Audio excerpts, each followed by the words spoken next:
कुछ समीक्षा और इंटीग्रेशन बिल आया, उसमें पंडित नेहरू को बहुत ज्यादा क्रिटिसाइज किया गया, ये तक कहा गया होम मिनिस्टर के द्वारा कि वही जिम्मेदार थे और गलतियां उन्होंने करी, ब्लंडर उन्होंने किए। किन्होंने? पंडित नेहरू को। पंडित नेहरू ने मतलब अपनी लाइफ दे दी,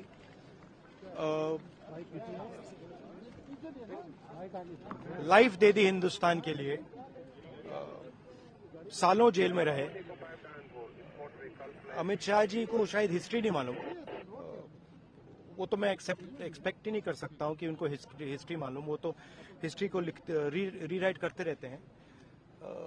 ये पूरा का पूरा डिस्ट्रैक्ट करने का है। बेसिक इशू जाति जनगणना और जो भागीदारी है इस देश की, जो धन देश का है, वो किसके हाथों में जा रहा है, ये मेन इशू है। और इस इशू को ये लोग डिस्कस नहीं करना चाहते, इससे डरते हैं, इससे भागते हैं। मगर ये इशू को हम आगे ले जाएंगे और जो गरीब लोगों का हक है वो हम उनको दिलवाएंगे। ठीक है, ये सब ये नहीं बिल्कुल नहीं बिल्कुल नहीं नकारा। छत्तीसगढ़ के अंदर ट्राइबल दिया उन्होंने, ओबीसी आपको लगता है आप लोग मैंने सुनिए देखिए, हमारा भी ओबीसी था, इन्होंने ओबीसी दिया, ठीक है, वो इशू नहीं है। सवाल ये है कि स्ट्रक्चर के अंदर कितनी भागीदारी है। प्रधानमंत्री ओबीसी हैं, मगर सरकार को 90 अफसर चलाते हैं।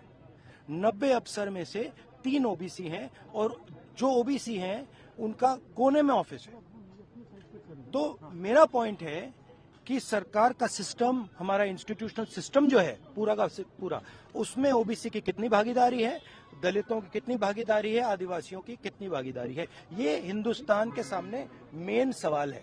और ये मुझे बोलने दीजिए, आपसे सवाल पूछा तो बोलने दीजिए। हाँ, ये मेन इशू है। और 24 घंटा ये डिस्ट्रैक्ट करने के लिए कभी जवाहरलाल नेहरू के बारे में बोलेंगे, कभी किसी और के बारे में बोलेंगे। बात भागीदारी की है। Thank you.